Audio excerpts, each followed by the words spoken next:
సంగారెడ్డి జిల్లా గౌతమ్ నగర్ ప్రాథమిక పాఠశాల అంగన్వాడీ పాఠశాలను జిల్లా కలెక్టర్ తనిఖీ చేశారు. ప్రభుత్వ పాఠశాలలో సమర్థులైన ఉపాధ్యాయులు ఉన్నారని, వారు విద్యార్థులకు నాణ్యమైన విద్యను అందించేందుకు సిద్ధంగా ఉన్నట్లు జిల్లా కలెక్టర్ ప్రావీణ్య తెలిపారు. ప్రభుత్వ పాఠశాలలలో విద్యార్థులకు కల్పిస్తున్న సౌకర్యాలను సద్వినియోగం చేసుకోవాలని, తమ పిల్లలను ప్రభుత్వ పాఠశాలలో చేర్పించి పాఠశాలల అభివృద్ధికి కృషి చేయాలని ఈ సందర్భంగా విద్యార్థుల తల్లిదండ్రులకు జిల్లా కలెక్టర్ సూచించారు.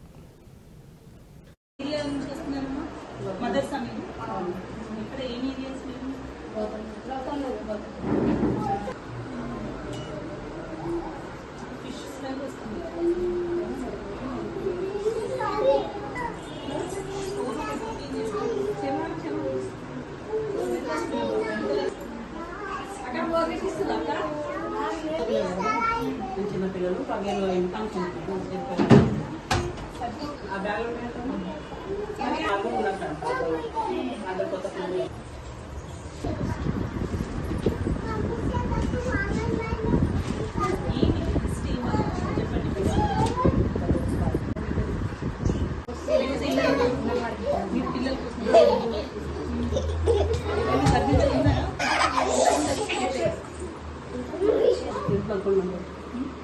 ఏ టైంకి వచ్చినారు?